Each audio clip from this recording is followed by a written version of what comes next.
નમસ્કાર મિત્રો, સ્વાગત છે તમારું અમારી YouTube ચેનલમાં। તો મિત્રો, જીપીએસસી દ્વારા જે ડિસેમ્બરમાં રાજ્ય વેરા નિરીક્ષકની પ્રિલિમ પરીક્ષા લેવામાં આવનારી છે, તો આ પરીક્ષા આપવા માટે હાલ તમારે સંમતિ પત્રક ફોર્મ ફરજિયાત ભરવાનું રહેશે।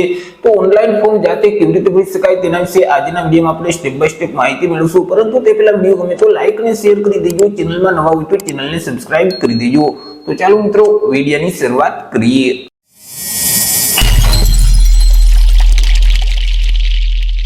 તો સૌથી પહેલા મિત્રો, તમારે તમારા મોબાઈલમાંથી અથવા તો લેપટોપ કે પીસી માંથી કોઈ પણ એક ઇન્ટરનેટ બ્રાઉઝરને ઓપન કરવાનું રહેશે અને ત્યાં સર્ચ બોક્સમાં ટાઈપ કરવાનું રહેશે જીપીએસસી ઓજાસ। જેવું મિત્રો તમે જીપીએસસી ઓજાસ ટાઈપ કરી તમે તેને સર્ચ કરશો તો આ મુજબની એક સ્ક્રીન ઓપન થઈ જશે કે જ્યાં જીપીએસસી નું જે ઓજાસનું પોર્ટલ છે તેમની ઓફિશિયલ વેબસાઇટ સૌથી પહેલા જોવા મળશે, gpsc-ojas.gujarat.gov.in। તે વેબસાઇટ ઉપર તમારે ક્લિક કરવાનું રહેશે। વેબસાઇટ ઉપર ક્લિક કરશો એટલે જીપીએસસી નું જે ઓજાસ પોર્ટલ છે તે ઓપન થઈ જશે। તમને આ મુજબની સ્ક્રીન જોવા મળશે। અહીં જે મેનુ આપેલ છે તેમાં જે અધર એપ્લિકેશન નો ઓપ્શન છે તેના ઉપર ક્લિક કરશો તો સબ મેનુમાં કોન્સેન્ટ ફોર એક્ઝામ નો ઓપ્શન જોવા મળશે, તેના ઉપર ક્લિક કરવાનું રહેશે। એટલે ફરીથી આ મુજબની સ્ક્રીન ઓપન થઈ જશે। અહીંથી તમારે એસટીઆઈ ને સિલેક્ટ કરી દેવાનું રહેશે। ત્યાર પછી તમારા જે તે કન્ફર્મેશન નંબર છે તે નંબર આ બોક્સમાં ટાઈપ કરી દેવાના રહેશે। તમારી જન્મ તારીખ અહીં ટાઈપ કરવાની રહેશે। અહીં જે કેપ્ચા કોડ જોવા મળે છે સેમ કોડ અહીં ટાઈપ કરી ઓકે ના બટન ઉપર ક્લિક કરવાનું રહેશે, જેથી કરી આ મુજબની એક સ્ક્રીન ઓપન થઈ જશે કે જ્યાં તમને સૌથી પહેલા તમારું નામ જોવા મળશે, તમારી જન્મ તારીખ છે, તમારી જાતિ છે,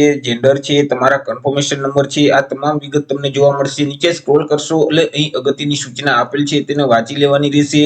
તેને એક્સેપ્ટ કરવા માટે અહીં જે ચેકબોક્સ છે તેમાં ટિક કરી દેવાનું રહેશે। ત્યાર પછી આઈ એગ્રી એન્ડ સબમિટ નું જે બટન છે તેના ઉપર ક્લિક કરવાનું રહેશે। સબમિટ ના બટન ઉપર ક્લિક કરશો એટલે તમારું જે સંમતિ પત્રક છે તે ફાઇનલી સબમિટ થઈ જશે। તમને સક્સેસફુલી નો મેસેજ છે તે જોવા મળશે। ઓકે ના બટન ઉપર ક્લિક કર્યા પછી તમારે તેની પ્રિન્ટ છે તે કાઢી લેવાની રહેશે। આ મુજબની એક સ્ક્રીન જોવા મળશે કે જ્યાં પણ તમારું નામ, તમારી જન્મ તારીખ, જાતિ, જેન્ડર અને કન્ફર્મેશન નંબર જોવા મળશે અને નીચે પ્રિન્ટ રિસિપ્ટ નો ઓપ્શન જોવા મળશે, તેના ઉપર ક્લિક કરી દેવાનું રહેશે। પ્રિન્ટ રિસિપ્ટ ના બટન ઉપર ક્લિક કરશો એટલે ફરીથી નવા ટેબમાં આ મુજબની એક સ્ક્રીન ઓપન થઈ જશે કે જ્યાં તમને અહીં પ્રિન્ટ નો ઓપ્શન જોવા મળશે, તેના ઉપર ક્લિક કરશો તો તમે જે સંમતિ પત્રક ફોર્મ ભરેલ છે તેમની પીડીએફ ફાઇલ તમારા ડિવાઇસમાં ડાઉનલોડ થઈ જશે। તો આવી રીતે મિત્રો તમે તમારી જાતે જ ઓનલાઈન સંમતિ પત્રક ફોર્મ ભરી શકો છો। તો આશા રાખું છું વિડીયો પસંદ પડ્યો હશે। વિડીયો પસંદ પડ્યો હોય તો લાઈક અને શેર કરી દેજો, ચેનલમાં નવા હોય તો ચેનલને સબસ્ક્રાઇબ કરી દેજો। ફરી મળીશું એક નવા ટોપિક સાથે એક નવા વિડીયોમાં। ત્યાં સુધી જય હિન્દ, વંદે માતરમ।